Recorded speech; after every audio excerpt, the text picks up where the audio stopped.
Buenos días, buenas tardes, buenas noches, depende del momento que se vea este video y el lugar donde se encuentren. Vamos a tratar en el mismo de hablar de este libro, Ontología del lenguaje.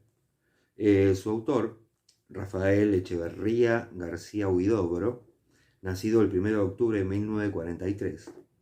Es sociólogo de la Universidad de Chile, doctor en filosofía de la Universidad de Londres, doctor honoris causa de la Universidad Siglo XXI de Argentina, creador a nivel mundial de la propuesta conocida como ontología del lenguaje y la práctica del coaching ontológico.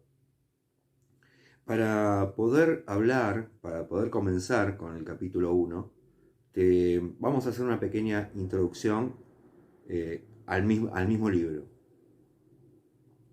En esta tesis, en este libro, eh, excelentemente fundamentada desde lo sociológico y lo filosófico, nos explica entonces, y especialmente, la evolución del hombre desde la oralidad.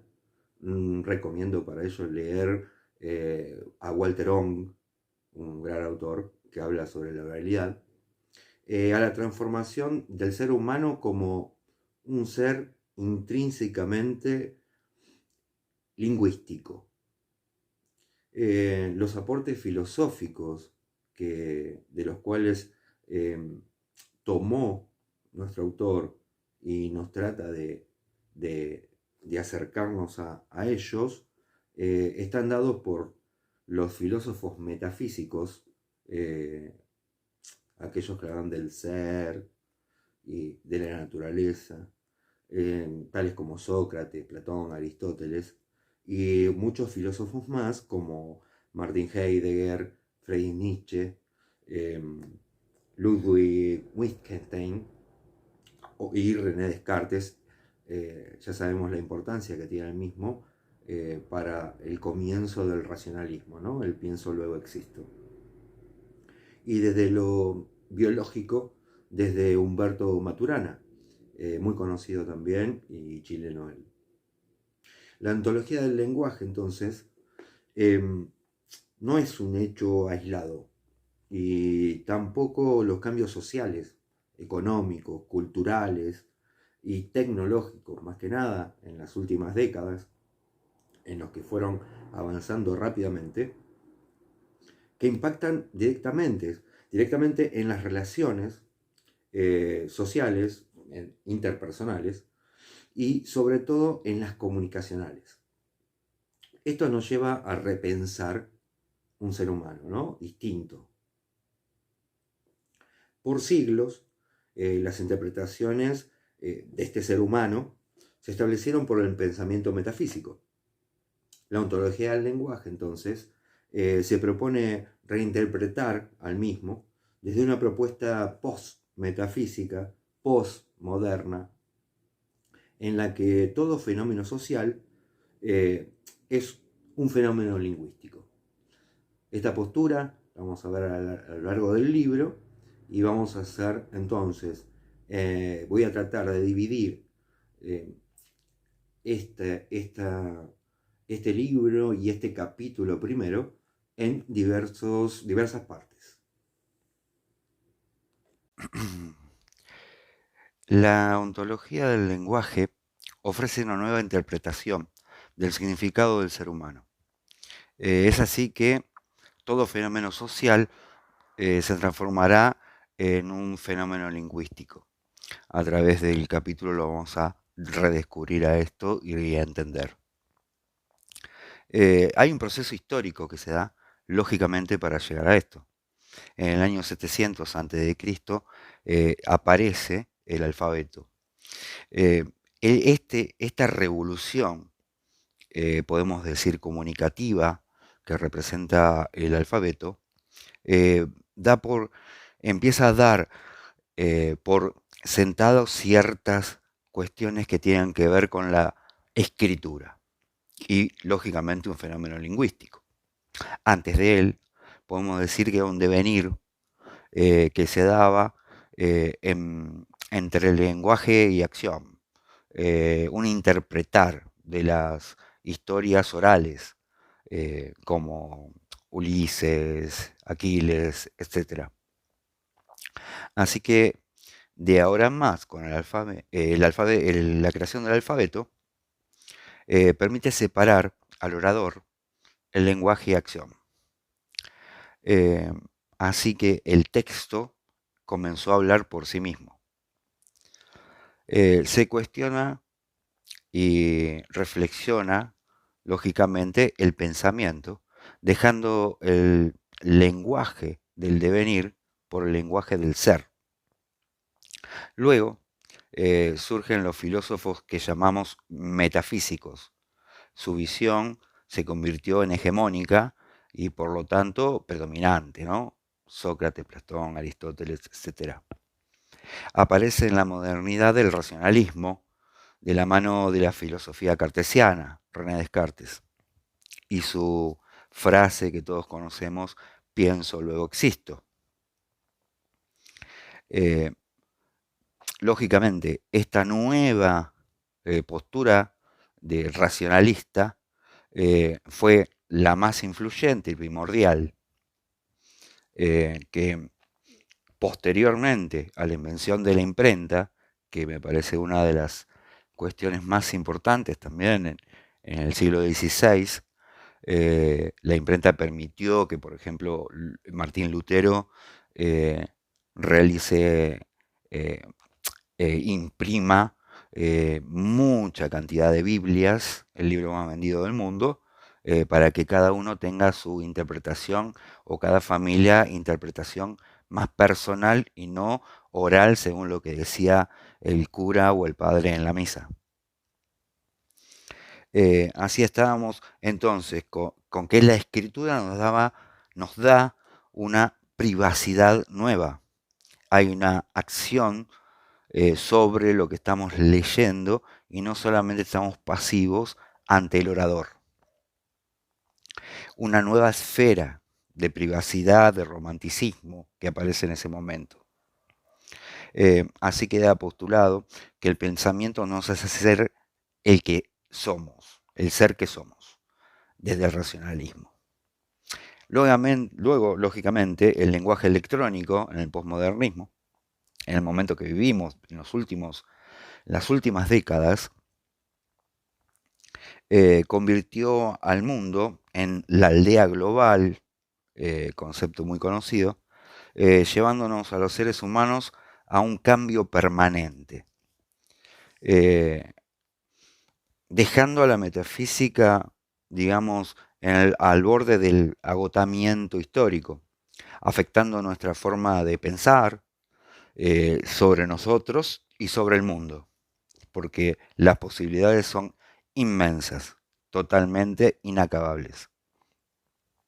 Los aportes de filósofos ya mencionados anteriormente, entre otros, ¿no? Ya hablamos de Wittgenstein, Nietzsche, Heidegger, resignificaron el cambio y lo transformaron en esto que llamamos luego giro lingüístico, ya que el lenguaje pasó a ocupar un lugar privilegiado, que era el lugar de solamente la razón, según Descartes y el racionalismo.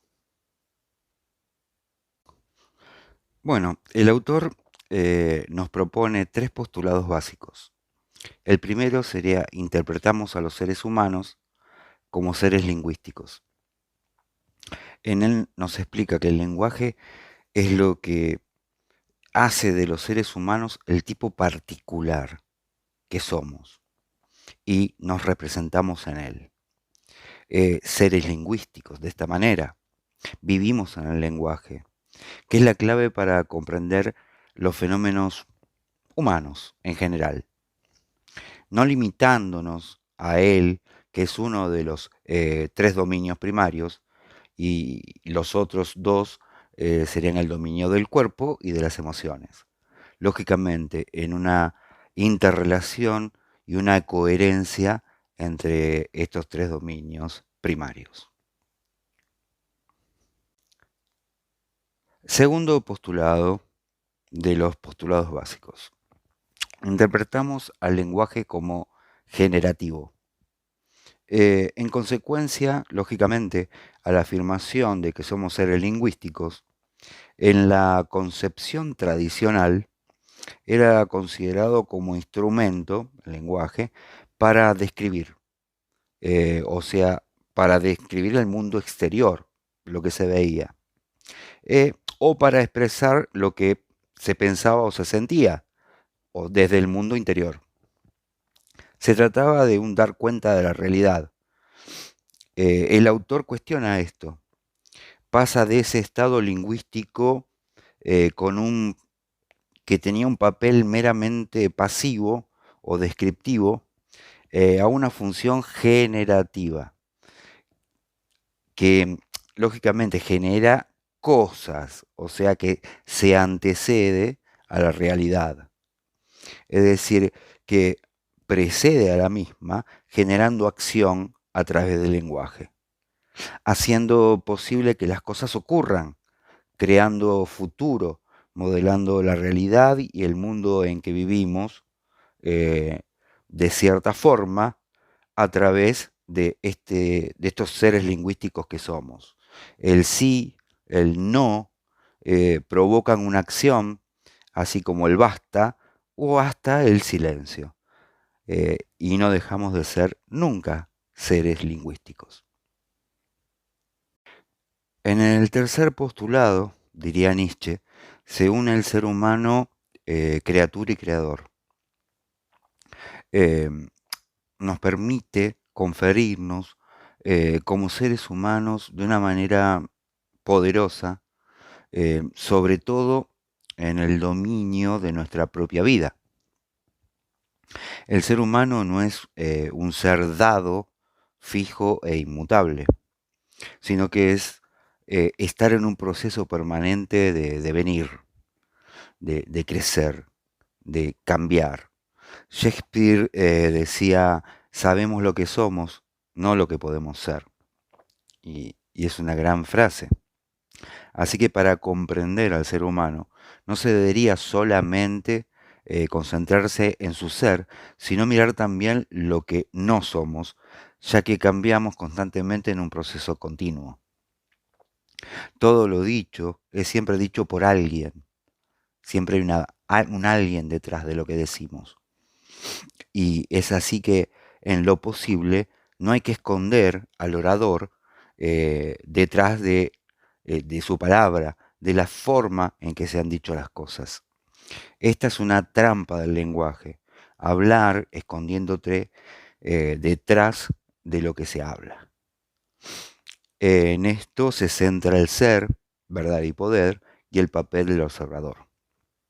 Por lo tanto, los principios de la ontología del lenguaje son: 1. No sabemos cómo son las cosas, solo como las observamos e interpretamos, ya que vivimos en mundos interpretativos. Somos seres interpretativos, totalmente, completamente y cotidianamente. No, y 2, el segundo, sería no solo actuamos a cómo somos, y lo hacemos, también somos de acuerdo a cómo actuamos.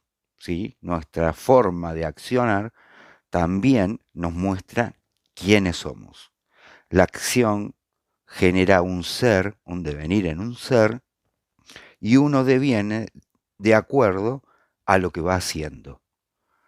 Entonces, comprendemos que es un proceso constante el que vamos transcurriendo y nuestro papel como seres humanos es un devenir dentro de este ser lingüístico y esta sociedad lingüística posmoderna para seguir avanzando y no tenemos un límite.